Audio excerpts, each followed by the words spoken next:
হরে Krishna part 2 video নিয়ে হাজির হয়েছে। এখন আমরা যাব মন্দিরের দিকে। তো এখন বাজে সকাল 5:30, স্নান টান করে রেডি হয়ে গেছি। আমার কানাই সোনাকেও রেডি দিয়ে ভোগ দিয়ে দিয়েছি। আমার দিদা, আমি আর কানাই সোনা মিলে চলে যাব মন্দিরে। তো এখানে রাধা মাধবের জন্য অপেক্ষা করছি কখন তার দর্শন পাবো। ফাইনালি দর্শন পেয়ে গেছি। সত্যি সেদিন মানে দোলের দিন রাধারানী শ্রীকৃষ্ণকে খুব সুন্দর লাগছিল। তোমরা দর্শন করো। রাধারানীর কাছে একটাই প্রার্থনা করি, সবাইকে ভালো রাখুক, সবার মনের ইচ্ছে পূরণ করুক, সবার মঙ্গল করুক, এটাই। আর সবসময় যেন আমাদের সামনে এইভাবে সুন্দরভাবে সেজে সকল ভক্তকে দর্শন দিয়ে থাকে আমাদের রাধারানী, তাই না? আমি কিছু ভুল বললাম? কারণ এই সুন্দর সাজিয়েছে আমরা সকল ভক্তরা মুগ্ধ হয়ে যায়। তো আজকে ছিল গৌর পূর্ণিমা, কারণ গৌর আবির্ভাব তিথি ছিল।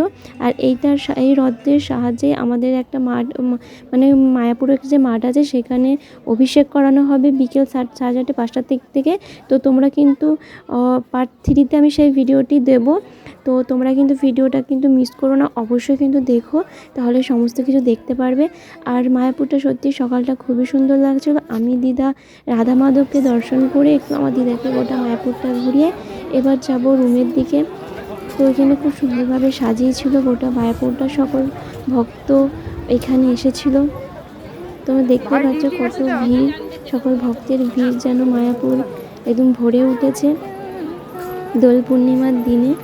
তো এখানে আমি আবার রুমে চলে গেছিলাম, আবার মানে চেঞ্জ করে চলে এসেছিলাম, দিয়ে একটু গৌরনিতায়ের চরণে আবির দিয়ে দিচ্ছিলাম, দিয়ে তাদের আশীর্বাদ নিয়ে নিচ্ছিলাম যেন সবার মঙ্গল করে, সবার ভালো করে। আর আমি যেন সর্বদা ভক্তিপথে থাকতে পারি, আর আরও যেন ভক্তিপথে যেন এগোতে পারি।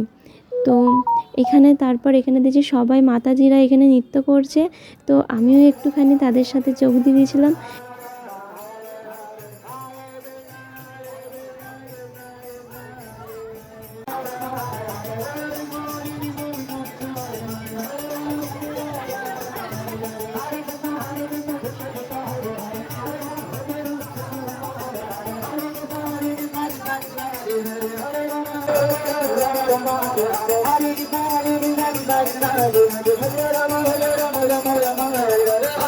যখন যাই কুকুর যাতে তখন দেখছি কুকুর নেই, সব শেষ হয়ে গেছে। আর তারপরে এখানে যে সব মাতিরা নৃত্য করছে, যার সাথে আমরা যোগ দিয়ে দিয়েছিলাম। আর কি করবো, কুপন পাইনি, বাড়ি চলে গেলাম, মানে বাড়ি বলতে রুমে চলে গেলাম। সেখানে দিদার জন্য আলুর পরোটা আর আমি কচুরি নিয়ে নিয়েছিলাম। তো তোমাদের এই ব্লগটা কেমন লেগেছে অবশ্যই কমেন্ট করে জানিও, আর অবশ্যই পার্ট 3 এটা দেখো, স্কিপ করো না। হরে কৃষ্ণ, রাধে রাধে।